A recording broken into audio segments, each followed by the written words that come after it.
اعوذ باللہ من الشیطان الرجیم بسم اللہ الرحمن الرحیم۔ شروع اللہ کے نام سے جو بڑا مہربان نہایت رحم کرنے والا ہے۔ لاکھوں کروڑوں درود و سلام ہو کملی والے آقا محمد مصطفیٰ صلی اللہ علیہ وآلہ وسلم پر، جو خاتم النبیین ہیں، جو خاتم المرسلین ہیں، کہ جن کے بعد نہ کوئی نبی ہے نہ کوئی رسول ہے۔ السلام علیکم، میرا نام ہے مومنہ مہربان اور آپ دیکھ رہے ہیں میرا یوٹیوب چینل پیر کامل۔ آج جو ویڈیو لے کر میں آپ کی خدمت میں حاضر ہوئی ہوں وہ ایک ایسا عمل ہے کہ اگر آپ، یہ صحابی کا عمل ہے، اگر آپ یہ عمل کرتے ہیں تو اگر آپ مٹی کا سودا بھی کریں گے تو وہ سونے کی قیمت آپ کو اس کی ملے گی۔ یہ ایسا عمل ہے جو آپ کو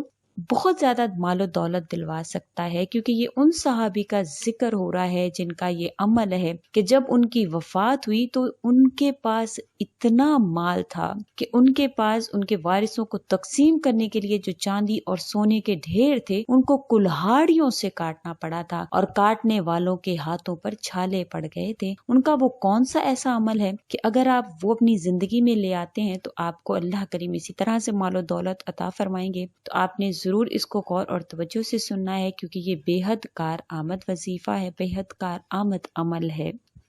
ویڈیو ذکر کروں گی اس سے پہلے میں آپ سے ریکویسٹ کرنا چاہوں گی کہ اگر آپ میرے چینل پر نئے ہیں یا مجھے پہلی مرتبہ سن رہے ہیں تو میرے چینل کو سبسکرائب ضرور کر دیں، اور اگر آپ مزید اپڈیٹس حاصل کرنا چاہتے ہیں تو سبسکرائب کے بٹن کے ساتھ جو بیل نوٹیفیکیشن کا بٹن ہے اس کو ضرور پریس کریں تاکہ میری ہر نئی ویڈیو آپ کے پاس نوٹیفیکیشن کی صورت میں پہنچتی رہے۔ آج کا جو عمل ہے اس کو ذکر کروں گی وہ حضرت عبد الرحمن بن عوف رضی اللہ تعالی عنہ کے حوالے سے ہے، جو کہ عشرہ مبشرہ میں سے ہیں، اور نبی کریم صلی اللہ علیہ وسلم نے ان کو دنیا میں ہی جنت کی بشارت دی تھی۔ کون سا ایسا ان کا عمل تھا کہ وہ قاری تو نہیں تھے یا وہ اس دور کے بہت بڑے معلم تو نہیں تھے، لیکن ان کا کون سا ایسا عمل کہ جس نے ان کو اتنا بڑا درجہ دلوا دیا کہ دنیا بھی ان کی خوشخبریوں والی بن گئی۔ ایسا اللہ کریم نے دنیا میں ان کو مال و دولت عطا فرمایا اور آخرت کی خوشخبری بھی ان کو دنیا میں مل گئی۔ تو ان کی زندگی پر میں روشنی ڈالنا چاہوں گی، تو ویڈیو کو اینڈ تک ضرور دیکھیے گا۔ جو لوگ صرف وظیفہ دیکھنا چاہتے ہیں تو اینڈ میں وظیفہ ذکر کیا جائے گا۔ تو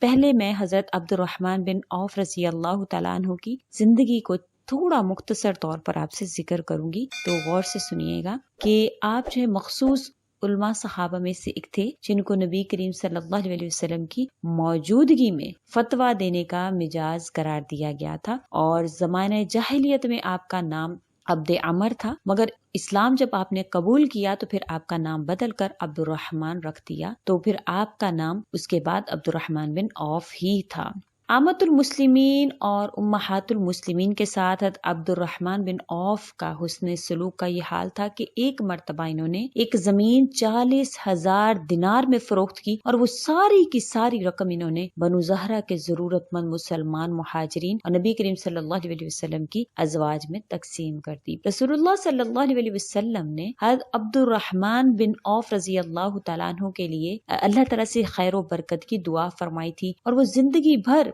ان کے اوپر سایہ فغن رہی، یہاں تک کہ وہ صحابہ کرام میں سے سب سے زیادہ مالدار آدمی ہو گئے۔ ان کا تجارتی کاروبار کا برابر ترقی کرنا اور اس کا دائرہ لگاتار وسعت اختیار کرتا رہا، اور ان کے تجارتی قافلوں کی آمد و رفت کا سلسلہ ہمیشہ جاری رہا، جو دوسرے شہروں سے اہل مدینہ کے لیے گیہوں، آٹا، کپڑے، برتن، خوشبو وغیرہ اور اشیاء ضروریت لے کر مدینے پہنچتے، اور وہاں کی پیداوار کا جو فاضل حصہ دوسرے علاقوں میں لے جاتے، اور جو ان کی ضرورت سے بچ جاتا وہ ایک تجارتی قافلہ جو 700 اونٹوں پر مشتمل تھا مدینے پہنچتا۔ وہ قافلہ 700 اونٹوں پر مشتمل تھا۔ سوچئے کہ جن کی پیٹھوں پر جو خوراک کے ذخیرہ، ضروریات زندگی کے سامان، وہ تمام چیزیں جو لدی ہوئی تھی جن کی ضروریات لوگوں کو اکثر پڑتی ہے، جیسے ہی وہ قافلہ مدینے میں داخل ہوا پوری زمین دہل گئی، گلیاں گونج اٹھیں، ہر طرف چیخ و پکار و شور و غل سنائی دینے لگا۔ شور سن کر عائشہ صدیقہ رضی اللہ تعالی عنہا نے پوچھا کہ یہ کیسا ہنگامہ ہے؟ جب ان کو بتلایا گیا کہ عبد الرحمن بن عوف کا 700 اونٹوں پر مشتمل ایک تجارتی قافلہ گندم، آٹا، سامان، خوراک لے کر پہنچا ہے، تو انہوں نے فرمایا اللہ تعالیٰ ان کو دنیا میں جو کچھ دیا ہے وہ اس میں برکت دے، یقیناً آخرت کا ثواب اس سے بھی بہت بڑھ کر ہے۔ میں نے رسول اللہ صلی اللہ علیہ وسلم کو یہ فرماتے ہوئے سنا کہ عبد الرحمن بن عوف